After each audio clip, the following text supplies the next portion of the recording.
Danmachi is one of those shows that you look at and think, oh, it's going to be another trashy harem with poorly written characters and no real plot. Especially when you look at the English title, Is It Wrong to Pick Up Girls in a Dungeon? Like, what is that title? But the series overall is very well written, and the characters are super fun.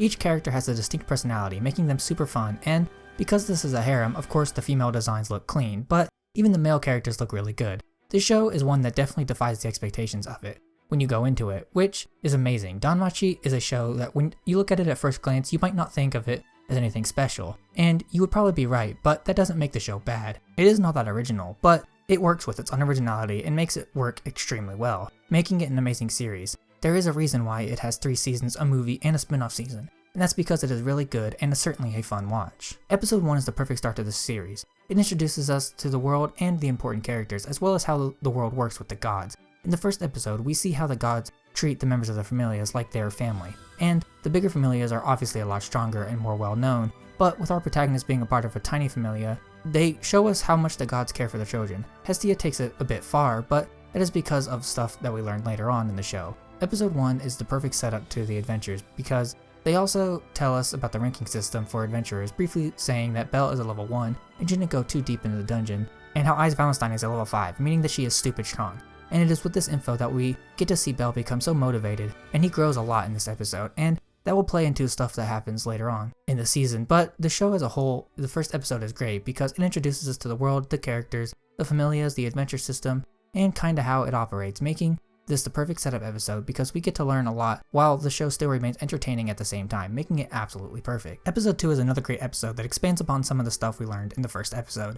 In this episode, we get to see just how much Belle truly means to Hestia. She even gets down on all fours and begs Hephaestus to make Belle a new, powerful weapon. But we also learn that Belle is growing at an abnormal rate due to a rare skill that he has, which is known as Larius Freeze, which increases the speed of Belle's growth as long as his feelings last. But the strength of the effects is related to the strength of Belle's feelings, and as a side effect, it makes him immune to charms. In this episode, we also learn that there are other gods interested in Belle, and we also get to see just how much Belle cares about Hestia as well. Belle even chose pretty much to sacrifice himself for her despite the fact that he promised to never leave her alone. In this episode, does a really good job at showing the relationship between those two, as well as how some of the other gods view Hestia and Belle. The finale of season 1 is one of the best episodes in the entire series, for a number of reasons. First off, the fight is badass, and it is the first time we see a fight of this scale in the series, which just makes it all that more badass. The next reason is that the animation for this fight is on point, and looks absolutely amazing. The best looking episode of the season, maybe even the entire series.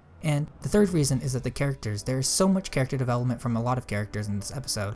Belle, Welf, and Ryu are all good examples of that, and the final reveal that Belle is the grandson of Zeus just tied the whole episode together and made it such a masterpiece on its own, let alone combined with the other episodes of the season, and this episode was able to showcase a lot of what makes Danmachi such a beloved series, and that is just awesome. This episode overall is amazing. And if you're put off by Danmachi, then I promise you, after this episode, you will love the series a whole hell of a lot. The characters in Danmachi are all amazing, and not just Belle and Hestia, I do mean all of them. They all have distinct personalities that make them fun and interesting characters. They also help to build the world and introduce us to larger familias, and they show us how some of them operate, making some of the gods come off as hella scummy, and some of them amazing people, like Hestia, or on the bad side, Apollo. Each familia is unique in a lot of ways, making the world feel really large and everything super interesting. Lily is a character we are introduced to in episode 4, and when she is introduced, she at first comes off as super greedy and is just trying to use others for her own gain. But then we quickly learn that it's her familia that are the pieces of human garbage and are actually using her for their own gain, and that she is just having a hard time trying to survive on her own ever since she was a little girl. And so she grew a deep hatred for adventurers after they had constantly used her without any regard for her at all. So she thought that she had to go around stealing from others to earn money so she can finally free herself from the hell that is the Soma Familia. And as time goes by, she starts to like Belle, but she still betrays him in the end to get money. But what I love the most is that despite all the stuff she's done, not just to Belle but to a lot of other people, they still make us feel sad for her and make us want to root for her, even if she is a piece of shit before, because we learned that she needed to do that stuff to survive. Welf was one of the coolest characters in the entire show, especially season 1, where we don't know a lot of stuff yet. We are first hinted at Welf's existence in episode 2, when Belle goes to buy new armor and when he gets a set made by Welf, and then later in episode 9, we actually get to meet Welf for the first time, and he comes off as a really good guy with a rougher personality. And in this episode, we learn a lot about him, like his family used to be famous smiths, who could make magic swords, but then they eventually lost that ability and their status, and because of that, and the fact that his customers he gets are all obsessed with power and using him to make powerful magic swords because they know his family, and that he hates making magic weapons because he believes that a weapon is one half of the user, so people who try to take the easy way out by getting a magic sword and then tossing it when it breaks are the people he hates the most. The first season of Danmachi is the perfect first season. It sets up the world perfectly. We get to meet a lot of very important characters, and they do a really good job of world building and showing us what this world has to offer. And one of the best things about this season is that the other two don't do as well, is that it consistently challenges Bell. In this season, it is one near-death scenario after another, and that forces him to grow stronger so that he can protect the people he cares about, and so he can catch up to Ai's Valentine. This season is, in my opinion, the best of the 3 seasons, but that doesn't mean that I hate the other 2 seasons. Season 2 is also a phenomenal season with a lot of action-packed moments, and the world building of its own, and Season 3 has yet to be finished, so we don't know where the story will go. But Danmachi Season 1 is the perfect season to start off this amazing show. Season 2 picks up pretty much immediately where the last season left off, already back on the surface, and in the first episode we learn that Welf has just ranked up and is now a level 2, and that Bell is already almost a level 3, and during this time in the pub, the pieces of crafts from the Apollo Familia start talking smack, and because of this they get into a fight with the Apollo Familia, and Apollo, being a piece of crap that he is, invites Bell and Hestia to a party to challenge him to a war game, but Hestia refuses to accept because she knows that it's bullshit since she has known Apollo for so long. Episode 2 starts off with Hestia and Bell getting ambushed at their home after telling Apollo to fuck off, and they are forced to run all across the city and are fighting for their lives, and we get to see all of the allies they have made up to this point help them to get out of this situation, and we even get to see more of Lily's Familia, and they take her away, and in this episode, and during the desperation, we get to see just how much Hestia and Bell care for each other, and they only really have each other, and that is put in full display when at first Hestia straight up says she loves Bell, but also when she runs to Apollo's place and picks a fight with him directly, and this episode ends off with Aiz and some of the others from the Loki Familia secretly training Bell so he can fight in the war game. Can I just say that the war game is amazing? Like seriously, we get to see the overly cocky Apollo Familia get their asses beat by 5 people who, most of which are barely level 2 or aren't even level 2 yet, which I just find to be amazing, but the fights in this battle were amazing, and I love how Hestia used the strategy of putting a spy on the inside, and that completely toppled the Apollo Familia. Seeing Bell beat the fuck out of a cocky rude dude who he had beat in the past was super satisfying, and overall, this episode and the wargame itself were super freaking cool, like damn. Episode 5 of Season 2 is amazing in a lot of ways because we get to see the crazy antics of Hestia when she's trying to recruit new people into her Familia, but then she figures out just how much debt she has, and all those plans fall under, and it is actually hilarious, and we also get to see just how much she cares about her Familia, and also how much they care for her. And we also get to see how Bell feels about everyone, in a scene that somehow manages to be both emotional and have a lot of fan service at the same time, which is awesome. In that scene, Bell is just going through thanking everyone for all they have done for him, and he says that Hestia is the most important person in his life. It makes you shed a tear, or a few, because that's the first time he outright says that, and it's really emotional and a great scene. Episodes 9 and 10 are actually amazing episodes, where we see Bell and Mikito take on the Ishtar Familia pretty much by themselves at the start, but eventually Freya gets involved, and these episodes are amazing for a lot of reasons. Character development, awesome fights, and the music is god tier. These 2 episodes almost surpass the first season finale for me,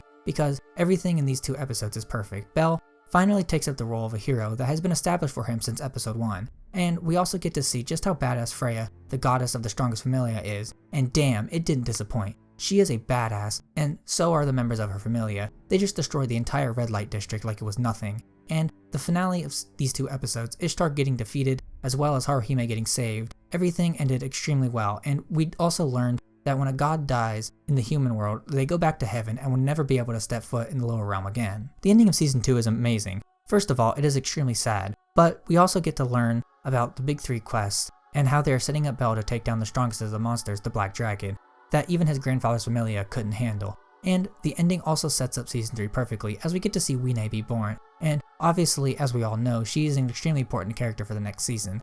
The ending of Season 2 was perfect because we also get to see Bell and Hestia's relationship grow through a lot of factors, and that just makes the finale that much better. Can I just say, Aisha is an amazing character. We see a lot of different sides of her, from evil to kind, and obviously horny. But her character is super unique and interesting, and in episode 8, we get to learn a lot more about her character, like how she treated Haruhime, and even the fact that she was brutally beaten, charmed, and raped by her own goddess, just for destroying a stone. And it makes you realize why Aisha never goes against her goddess, despite the fact that she knows what she is doing is wrong.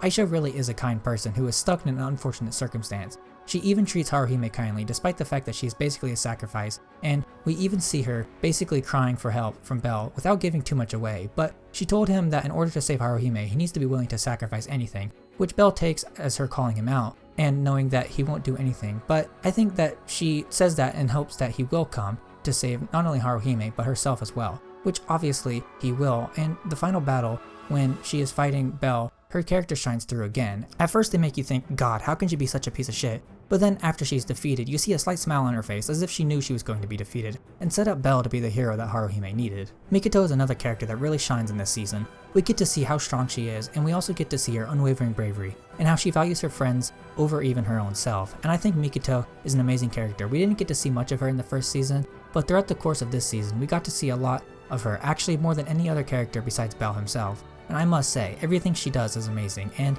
in episode 9, when she literally blows herself up just to take down a few people, it shows her character. And personally, out of every character in the Hestia Familia, besides Hestia herself, Mikoto is probably my favorite. She's funny, strong, brave, and is not afraid to sacrifice herself for her friends, and I love that. The animation of Danmachi is amazing. It looks really good, and they are really good at hiding the CG models in the background. A lot of the time they are really hard to find, and the animation is also next level. Every fight looks amazing, especially when we get to the end of the season and we get to see the main fight of the season. That always looks amazing. The music in Danmachi is amazing. It really helps to set up the scenes exceptionally well, and there's also a lot of emotions behind each of the songs that just make them that much better. Like the sad scenes are set up perfectly with the amazing music, and it just makes the feeling of emotions during a scene that much easier and better. Danmachi is an amazing show, and one of the best harem anime out there, but it's also a really good fantasy story, making everything that much more fun and interesting. The writing of the story is great, and the characters are all amazing with unique personalities, and that makes Aurario feel that much more alive. If you haven't watched Danmachi, then please do,